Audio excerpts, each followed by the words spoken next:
कई माताएं शंका करती है, हम पूजन में ऐसा काम किया है, भूल गए, भगवान हमसे रुष्ट हो गए, भगवान हमसे नाराज हो गए, हमने पशुपति व्रत में ये गलती कर दी, भगवान हमसे नाराज हो गए, हमने ऐसा कर दिया, भगवान हमसे नाराज हो गए। शिव महापुराण की कथा कहती है, एक बात याद रखना, जिंदगी में अपने अंदर उतार कर रखना, मेरा शंकर, तुम उल्टी पूजन करो, सुल्टी पूजन करो, तुम्हारा मन पड़े तो मंत्र जपो, नहीं पड़े कुछ मत जपो, तुम जो जपोगे, जैसी पूजन करोगे, मेरा शंकर वैसा स्वीकार कर लेता है। नहीं, आपका कोई काम अटक रहा है, कोई काम नहीं हो रहा, बहुत परेशान हो गए, बहुत थक गए उस काम के लिए, सबके हाथ भी जोड़ लिए, सबके पास होकर आ गए, और वो काम बढ़ ही नहीं रहा, तो निवेदन करते हैं, घी के दिए में काली तिल डालकर सोमवार के दिन शंकर जी के मंदिर के सामने तुमरुका जी का नाम लेकर दिया लगाकर, जिस काम को तुमने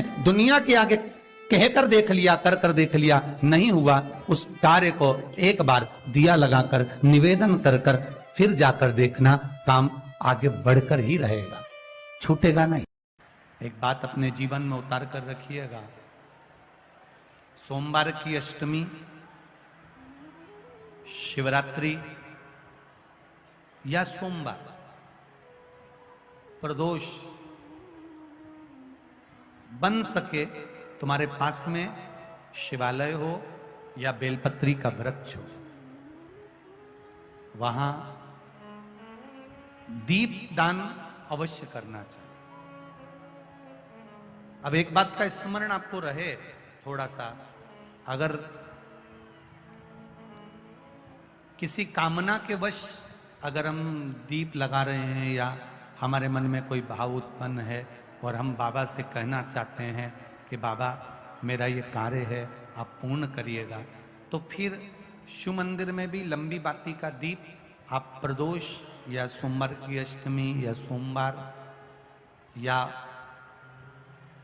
आप शिवरात्रि को बाबा से निवेदन कर लगा सकते हैं।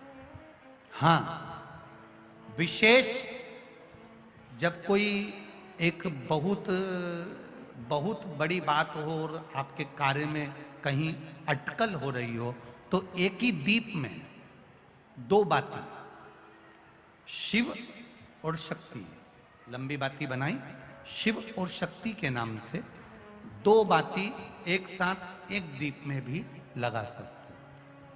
पर कब? जब विशेष कोई आपका कार्य हो और वो अटक रहा हो, विशेष कोई कार्य, और आप बाबा से प्रार्थना कर रहे हो, तो दो बाती का भी प्रयोग आप कर सकते हो। ऐसे शिव तत्व को जानने कहती है, गुरुजी हमने सफेद आंकड़े की जड़ बांधी और मान लो संतान हुई, और कई ऐसी हैं जिन्होंने बांधी और तो नहीं हुई है, तो उसके लिए भी ध्यान रखिएगा। 18 साल हो जाएं, 17 साल हो जाएं, 10 साल हो जाएं, 12 साल हो जाएं और घर में बच्चा नहीं है, संतान नहीं है, तो प्रयास करना, सफेद आंकड़े की जड़ को लेना, तुमरुका जी का नाम लेकर 21 बार शिवलिंग पे से घुमाना, रजस्वला धर्म के 7वें दिन कमर पर बांध लेना, उसी दिन से एक पीपल का पत्ता मंगवाना, शंकर भगवान पर चढ़वाना, और पीपल के पत्ते को गौ माता के दूध में उसको उकलवाना, ठीक है, उकलवाकर ठंडा करवाकर पत्ते को बाहर ठंडा करने में डाल देना। दूध जब ठंडा हो जाए, हथेली पर उस गिलास को रखना और भगवान शिव का तुमरुका जी का नाम लेकर उसको पीना चालू कर देना। लगभग 8 दिन 15 दिन उस दूध का पान कर फिर विश्राम करें। महाराज, संतान की प्राप्ति अवश्य होगी, संतान अवश्य प्राप्त होगी। पीपल के वृक्ष में स्वयं मेरे भगवान शिव आनंद वास निवास करते हैं। बाबा भोलेनाथ स्वतः निवास कर रहे हैं। कि किसी भी अंग में अगर गांठ हो गई, बहुत बड़ा रोग हो गया, और शंकर जी की 5 लड़कियां, पहले नंबर पर जया, 5 बेलपत्र लेकर जाओ, एक बेलपत्र जया शिव शंकरा बेलपत्र अशोक सुंदर वाली जगह पर समर्पित कर, दूसरी विषहरा शिव शंकरा गणेश जी की जगह पर अर्पित कर, श्यामली बारी शिव शंकरा कार्तिकेय की जगह पर समर्पित कर,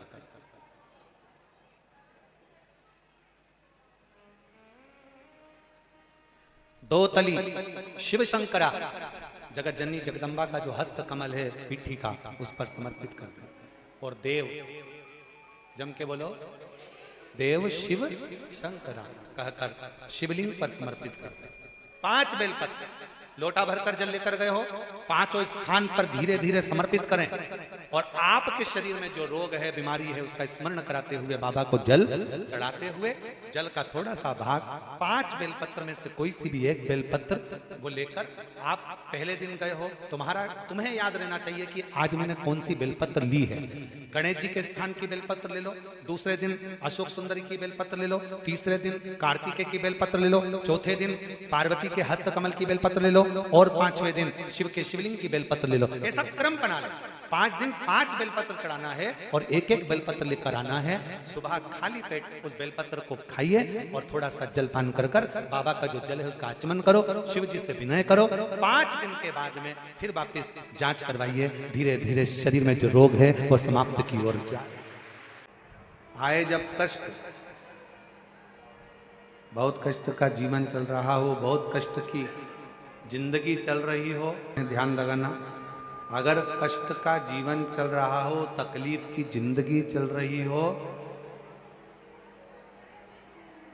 5-7 सोमवार, या तो 5 सोमवार या 7 सोमवार, हाथ में दुर्वा, मान लो ये तुमने दुर्वा ले ली, हाथ में दुर्वा, एक बेलपत्र, और उसी हाथ में अपने घर का भरा हुआ 1 लोटा जल।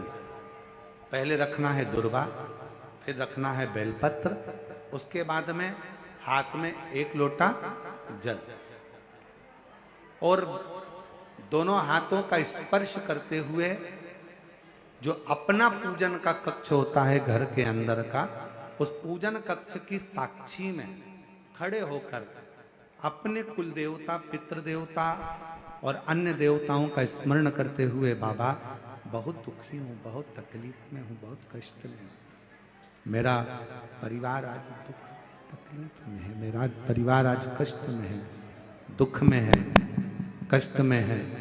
बाबा को अपने मन का भाव कहते हुए, हृदय से प्रार्थना करते हुए अपने घर के मंदिर से निकलकर फिर उस जल को लेकर शिवालय तक जाओ और दक्षिण की ओर खड़े होकर उत्तर की ओर मुख कर जल समर्पित करो। बेलपत्र और दुर्वा दोनों को अशोक सुंदरी वाली जगह पर चढ़ा दीजिए। अशोक सुंदरी की जगह तो सबको मालूम है ना। अशोक सुंदरी वाली जगह पर उस बेलपत्र और दुर्वा को समर्पित कर दो। चढ़ा हुआ थोड़ा सा जल लेकर आओ, घर के दरवाजे पर उसका छींटा दे दो, लेपन कर दो और बाबा से 5 सोमवार नियम से आप दुर्वा, बेलपत्र और जल का प्रयोग अगर करोगे, 5 सोमवार पूर्ण होंगे। जो तुम्हारा दुख है वो समाप्त जरूर होगा। शिव करुणा जरूर, शिव कृपा जरूर। बस इसमें 3 चीजों का स्मरण रखिएगा। 3 चीजों शिव पुराण कर रही है, इसमें 3 चीजों का स्मरण करिए। पहले नंबर पर दुर्वा, दूसरे नंबर पर बेलपत्र और तीसरे नंबर पर जब जल चढ़ाकर वापिस आओ तो अपने घर में प्रवेश के पहले देहली पर, चौखट पर भगवान शंकर के अपने घर के द्वार पर शिव का नाम लेकर जल का सिंचन। 3 शिव जी की करुणा का गुणगान करने के लिए 3, जब आप तकलीफ में होते हो तो 3, शंकर को जल चढ़ाने वाला 1 लोटा जल चढ़ाने वाले के पास 3 को भगवान शिव अवश्य भेजते हैं। दुख को समाप्त करने से पहले 3 को मेरा शंकर आपके दरवाजे पर जरूर भेजता है। पहले नंबर पर मां आद्यशक्ति दुर्गा को आपकी पड़ोसन के रूप में, आपके रिश्तेदार के रूप में, आपके कुटुंबी के रूप में, आपके संबंधियों के रूप में, किसी ना किसी के रूप में आपके पास भेजकर बोलेंगे, क्यों घबराती हो, क्यों चिंता करती हो, क्यों टेंशन लेती हो। मैंने सुना है कथा में बाबा ने ये बताया था, एक काम कर, एक बेलपत्र, एक दुर्वा लेकर जा। बताएगी, आएगी, बैठेगी, सुंदर। उस दिन उसका चेहरा देखोगे आप तो आपको लगेगा ये मेरी पड़ोसन नहीं हो सकती। उसका चेहरा देखोगे तो आपको लगेगा ये मेरी देवरानी नहीं, ये मेरी जेठानी नहीं, ये मेरी ननंद नहीं, ये मेरा रिश्तेदार नहीं। आज इसका चेहरा कुछ और बोल रहा होगा। जब होगी तब कोई तुम्हारे कहेगा, धीरे से, सामने नहीं आएगा तो सुंदर स्वरूप धारण कर कर स्वप्न में आकर कहेगा। ऐसा लगेगा कोई तुम्हें जगा कर कह रहा है कि तू घबराना मती, तू ये कर लेना। समझ, धीरे से, सामने नहीं आएगा तो सुंदर स्वरूप धारण कर कर स्वप्न में आकर कहेगा। ऐसा लगेगा कोई तुम्हें जगा कर कह रहा है कि तू घबराना मती, तू ये कर लेना। समझ लेना मेरे बाबा ने अपनी अर्धांगिनी पार्वती को तुम्हारे पास भेज दिया। मेरे शिव ने अपनी पत्नी को तुम्हारे पास भेज दिया, अपनी अर्धांगिनी को भेज दिया। दूसरे नंबर पर मेरे भोले बाबा, मेरे शंकर, मेरे त्रिकालदर्शी, मेरे करुणा सागर, मेरे शंकर दूसरे नंबर पर अपने गण भृंगी को भेज देते। शिव जी के गण श्रृंगी और भृंगी का कर्म क्या? श्रृंगी शिव से दूर नहीं होता और भृंगी शिव जी की आज्ञा पाकर शंकर के भक्त के पास जाकर बैठता है। शिव जी अपने दूसरे पात्र को भेजते हैं भृंगी को। भृंगी दूसरे नंबर पर जाता है। उसका काम क्या है? भृंगी का कर्म क्या है? तो कहा भृंगी कभी भी सामने अपने प्रतिबिंब से नहीं आता, किसी का स्वरूप धर कर नहीं आता। भृंगी आपके हृदय में आकर भीतर से बोलने का प्रयास करता है। ये काम गलत हो रहा है, इसको रोक ले। तेरा मन से अंदर से बोलने का प्रयास करेगा, एक काम कर, तू वहां चले जाए, ऐसा हो सकता है, तू ऐसा कर ले, तू वैसा कर ले। वो बताने का प्रयास करेगा, वो आपको ले जाने का प्रयास करेगा, उस तक ले जाने का प्रयास करेगा कि ये कर्म कर, ये कर्म कर। भृंगी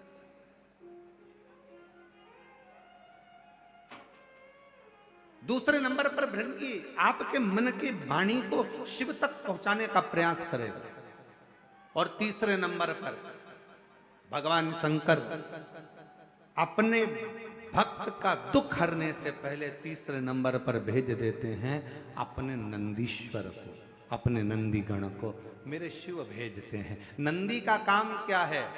जैसे ही नंदी आता है, कोई व्यक्ति के रूप में, किसी रूप में, किसी फोन के रूप में, किसी कॉल के रूप में, किसी पत्र के रूप में, किसी मैसेज के रूप में, जब नंदी तुम्हारे घर में प्रवेश करता है तब वो तुम्हारे रास्ते को क्लीन कर देता है, रास्ते को साफ कर देता है, उसको मार्ग को प्रशस्त कर देता है।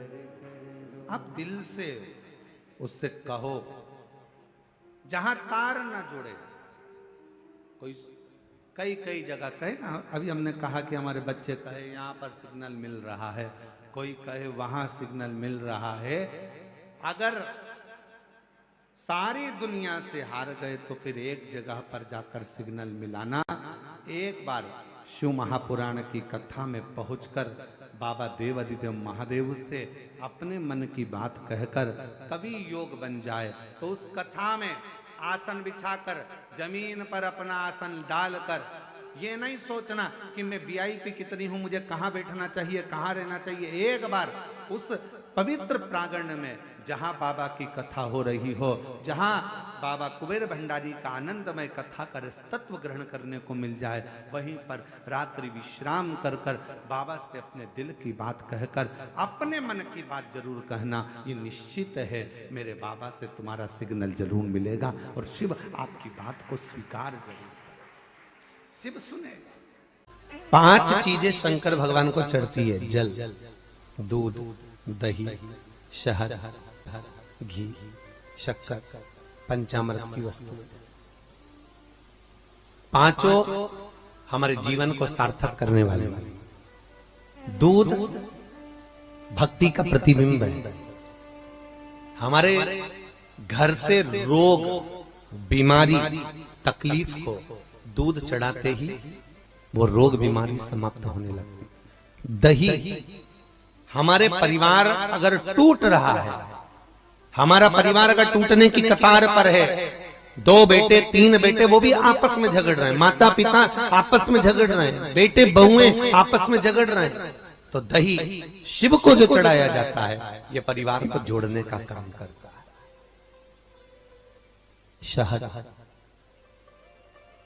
ये व्यक्ति के जीवन को, समृद्धि को बढ़ाने का प्रयास करता है। घृत घी, हमारे घर में किसी की चिड़चिड़ वृत्ति हो तो उसको समाप्त करने का कार्य करता है। शक्कर, मिष्ठान, ये हमारे शंकर को इसलिए चढ़ाया जाता है कि हे भोलेनाथ, हमारी जिंदगी में ना जाने कितनी रुकावटें आई, पर मिष्ठान की तरह वो जीवन हमारा सार्थक होता चले जाए। 5 चीजें शिव को समर्पित होती। पंचामृत, पंचामृत और चरणामृत दोनों को लेने का तरीका भी अलग अलग है। आप लोग लेते हैं, कभी मंदिर जाते हैं, पंचामृत चरणामृत, सत्यनारायण की कथा करवाओ, देवी जी के मंदिर में चौकी करवाओ, कुछ भी पूजन पाठ होती है तो चरणामृत और पंचामृत दोनों मिलता है। आप लोग लेते होंगे। जब पंचामृत दिया जाता है तो लेने वाले को भी सोचना चाहिए कि किस तरह से लेना है। जब पंचामृत दूध, दही, शहद, घी, शक्कर जो मिला हुआ रहता है, उसको जब हम लेते हैं तो उसको लेने के बाद में अपने हाथ को हम हृदय से लगाते हैं। किस चीज को लेने के बाद? जम के बोलो। पंचामृत, चरणामृत नहीं। पंचामृत लेने के बाद हाथ को हम हृदय से लगाते हैं। और चरणामृत अर्थात किसी मंदिर में गए, तुलसी जी पड़ी हुई है जल के अंदर और वो पंचपात्र में जल जो रखा हुआ है वो चरणामृत है। उस चरणामृत को जब हम लेते हैं तो उस जल को लेने के बाद में हम अपने हाथ को हृदय से नहीं लगाकर अपने मस्तक से लगाते हैं। उसका कारण क्या है? उसका केवल एक कारण है कि पंचामृत लेने के बाद हमने जो हाथ को हृदय से लगाया, उसका कारण केवल इतना सा है कि भगवान के स्नान की झांकी का दर्शन हमारे हृदय में बैठ जाए। और चरणामृत लेने के बाद जो हमने हाथ को सिर पर लगाया, उसका कारण केवल इतना सा है कि भगवान के चरणारविंद का जल जब हमारे मस्तक पर चढ़ेगा तो हम जैसे पापियों का भी उद्धार अपने आप हो जाएगा। दोनों को लेने का तरीका। और प्रसाद, कई लोग क्या करते हैं, प्रसाद लेने के बाद हाथ सिर पे रखते हैं। नहीं नहीं नहीं, गलत। बहुत ध्यान देना साहब। बहुत सी चीजें हम अपनी जिंदगी में बहुत गलत करते हैं और फिर भगवान से ये विचार करते हैं कि भगवान हमारा कल्याण क्यों नहीं कर रहा, क्योंकि हम गलत कर रहे हैं, हम गलत धारण कर रहे हैं। वो एक व्रत होता है ना, माताएं करती है, संतोषी माता का, उसमें क्या नहीं खाते हैं? जम के बोलो, खटाई नहीं खाते।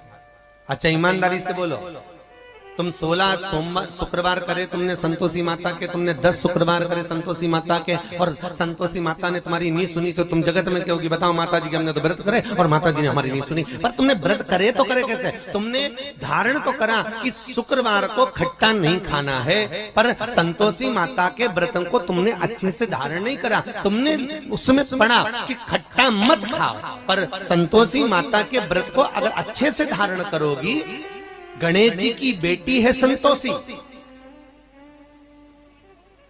और संतोषी के व्रत को अगर तुम अच्छे से धारण करोगी तो सबसे पहला प्रसंग आता है कि खट्टा मत खाओ, और साथ में यह भी याद रखो कि खट्टा मत बोलो। अब मालूम पड़े शुक्रवार का व्रत रख लिया, खट्टा नहीं खाऊंगी, खट्टा नहीं खाऊंगी, और सबसे झगड़ा करती फिर रही, जरा जरा सी बात में लड़ रही, जरा जरा सी बात में खट्टा बोल रही, तो व्रत लगेगा? अरे बोलो तो जी जियो, अरे बोलो अच्छे से, लगेगा? व्रत का फल मिलेगा? नहीं। और जगत में कह रही मैंने तो व्रत भी करे पर फायदा नहीं हो रहा, मैंने तो व्रत भी करे कोई लाभ नहीं हो रहा, तो भगवान भी बोले लाभ कहां से होगा? खट्टा खाया नहीं पर खट्टा बोला तो, और खट्टा अगर बोल दिया तो लाभ क्या होगा? उसका भाव। अब शंकर जी की बात लेके, शंकर जी के मंदिर में गई, वहीं का लोटा, वहीं का पानी, वहीं का महादेव उठा उठा के चढ़ा रही है, तो तेरे को कोई फायदा होगा? अरे बोलो तो जरा जम के। लोटा बेचारा वो कलश किसी दूसरे का, पानी किसी दूसरे ने भर के रखा बाल्टी में, तो कहोगे महाराज जी वो चढ़ाने के लिए तो रखा था, तो था तो दूसरे का, मेहनत किसी दूसरे ने करी, बिजली चालू करके लाइट वाले के बिल बनाकर उसने पानी भरा, दूसरे का पानी, दूसरे का कलश, और तुम बड़े प्रेम से उठा के चढ़ा दोगी तो तुम्हें कोई फायदा मिलेगा? कहीं कहीं माता बड़ी चतुर होती है, कोई पीपल का पेड़ का पूजन हो, कोई आंवले का पूजन हो, कोई बड़गद का पूजन हो, किसी भी देवी देवता का पूजन करने, थाली लगी लगाई मिल जाए, किसी की लगी लगाई थाली मिल गई, रोली कोकू हल्दी मोहंदी सब रखा, सब और सब उठा के सब चढ़ाया, और बेचारी जिसकी थाली थी थोड़ी देर बाद वो आई तो आके देखा तो सब गायब हो गया, सब और पूज भी रही क्यों, यहाँ सामान रखा था बताएं गया तो कि वो इकाई थी लीला भाई, सब चढ़ा के चली, सब चढ़ा। लाभ किसको हुआ? बोलो जम के, जिसने चढ़ाया उसको कि जिसकी थी उसको। अच्छा जम के बोलो जरा, यहां तक आवाज आना चाहिए, जिसकी थी उसको लाभ। शमी की जो पत्ती होती है,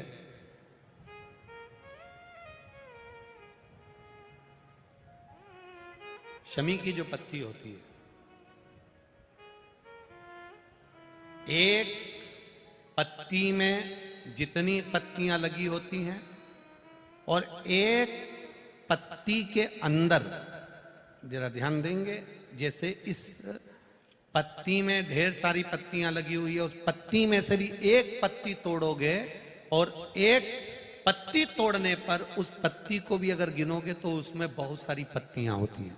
आज प्रयास करना, अगर कहीं आपको शमी की पत्ती मिले तो जैसे ये पत्ती, इस पत्ती को तोड़ा गया, इस पत्ती में से एक पत्ती निकाली गई और एक पत्ती निकालकर आप धीरे से रखना, और उसमें भी बारीक बारीक बारीक बारीक बारीक बारीक बहुत सारी पत्तियां नजर आती हैं। शिव महापुराण की कथा कहती है, जो सोमवार की अष्टमी हो या प्रदोष का व्रत हो या 12 महीने की शिवरात्रि हो या किसी भी दिन प्रदोष काल के अंतर्गत शंकर भगवान को एक शमी का पत्ता कोई भूलवश भी समर्पित कर देता है, तो जितनी एक पत्ती में पत्तियां होती है और उस पत्ती के अंदर भी एक पत्ती को तोड़ने के बाद जितनी पत्तियां होती है, उतने जन्म मृत्यु लोक में मनुष्य के नहीं होते, 84 लाख योनियों में से वो योनियां कट जाती हैं और देव योनि प्राप्त हो जाती। एक शमी पत्र की इतनी महत्वता है, एक शमी पत्र। कितना सुंदर कहा है। जब जिंदगी बहुत संघर्ष में चल रही हो, बहुत दुख का जीवन चल रहा हो, बहुत कष्ट का जीवन चल रहा हो, बहुत कष्टमय जीवन चल रहा हो, तब शमी के 5 पत्ते, शमी के 5 पत्ते एक दुर्वा के साथ एक अक्षत चावल का एक दाना, वो भी हल्दी में भिंगोया हुआ हो या केसर में भिंगोया हुआ हो, शमी पत्र 5, एक दुर्वा, एक चावल का दाना, जो दिल से हृदय से बेलपत्री के वृक्ष के नीचे पार्थिव लिंग का निर्माण कर कर मट्टी का शिवलिंग बनाकर प्रदोष काल में, मतलब शाम के समय पर शिवलिंग बनाकर उस पे जल चढ़ाकर, जो ये 5 शमी का पत्र, एक दुर्वा और एक चावल का दाना, अपनी कामना कर कर, जो दुख चल रहा है बाबा से विनय कर कर एक एक पत्ता जब समर्पित कर दे, फिर एक दुर्वा समर्पित कर दे, फिर एक चावल का दाना समर्पित कर दे और बाबा का वहीं पर पुनः विसर्जन कर दे, 3 महीना तो जाने दो, 15 दिन के अंदर वो दुख कटता जरूर है, चाहे कोई भी दुख,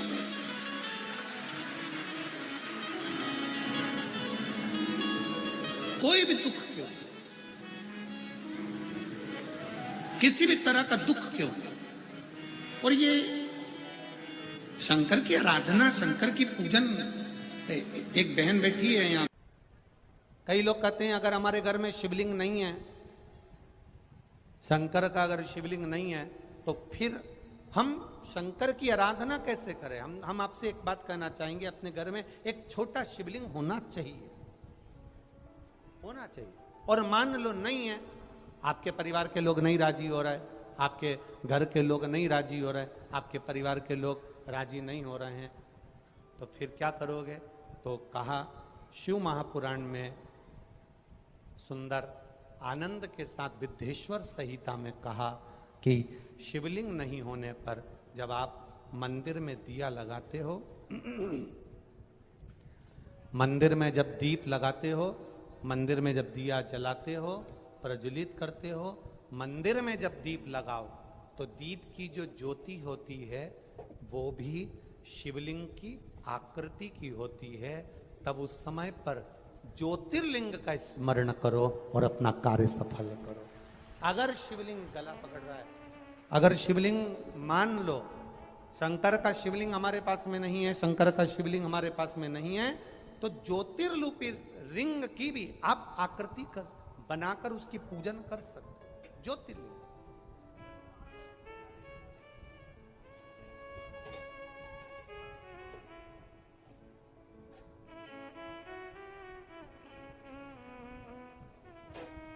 वो क्या बोलते हैं आप लोग, मन मेरा मंदिर आंखें दिया बाती, होठों की है तालियां रोम फूल बाती, रोम रोम जीभा तेरा नाम पुकारती है माँ तेरी आरती। तो जिस दीप को आप प्रज्वलित करते हो, जिस दिए को आप जलाते हो, जिस दीप को आप प्रज्वलित करते हो, उस दिए की जो बाती में जो अग्नि रहती है वो भी लिंग का स्वरूप है, वो भी लिंग का स्वरूप है। इसको हमारे यहां ज्योतिर्लिंग कहा गया, ज्योतिर्लिंग नहीं, ज्योतिर्लिंग कहा गया।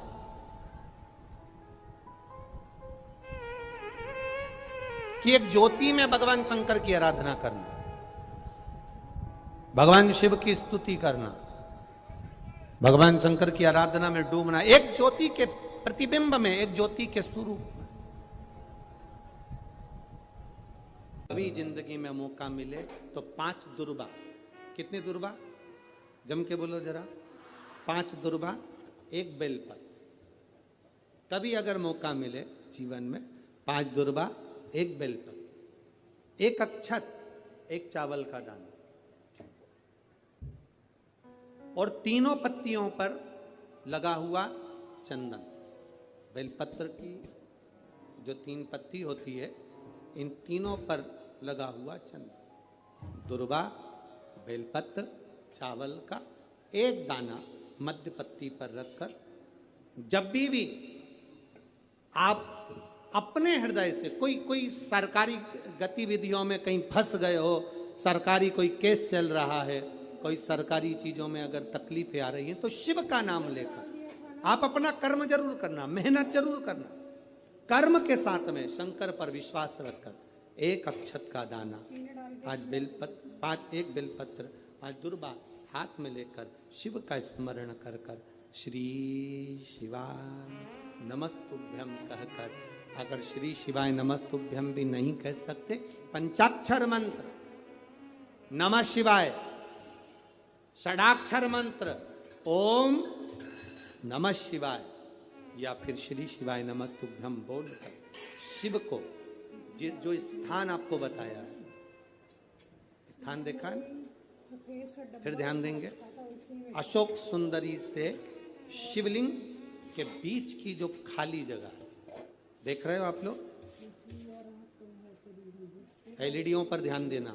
एलईडी और अपने अपने मोबाइल पर अगर आप कथा सुन रहे हो, या यहाँ पंडाल में कथा सुन रहे हो, या आस्था चैनल पर सुन रहे हो, तो वहाँ शिवलिंग, अशोक सुंदरी का स्थान, बीच में जो खाली जगह है, इस खाली जगह पर बेलपत्री और दुर्बा का जो पीछे का भाग है, वो पीछे का भाग अशोक सुंदर की ओर होना चाहिए, अशोक सुंदर की ओर उसका भाग हो जाए, और पत्ती को इस तरह से शिवलिंग और जो खाली जगह है उसके मध्य में रखकर, कोई सरकारी चीज के लिए, कोई प्रशासनिक चीज के लिए, कोई केस के लिए, कोई कानूनी कार्यवाही के लिए, कोई तकलीफ में घिरे हुए हो, तो उस स्थान पर ये बेलपत्र केवल एक बार चढ़ाकर बाबा से विनती करना, बाबा उसको स्वीकार जरूर करेगा, कार्य सफल जरूर करेगा। एक बेलपत्र शिव भक्ति के लिए, एक बेलपत्र के लिए, एक बेलपत्र जिसकी डंडी का भाग, जल जहां से बहकर बाहर निकल रहा है, अशोक सुंदरी का स्थान देखा है ना सब लोगों ने, बस उसी स्थान पर पहली बेलपत्र। दूसरी बेलपत्र पार्वती जी के स्थान पर, अर्थात जो जलाधारी है वहां पर। तीसरी बेलपत्र शंकर भगवान के शिवलिंग के सम्मुख में जहां आप बैठे हो वहां बैठकर डंडी का भाग विपरीत दिशा में रखकर, तीसरा बेलपत्र। चौथा बेलपत्र भगवान शंकर का जल जहां से नीचे गिर रहा है उस ओर सीधी बेलपत्र नीचे की ओर।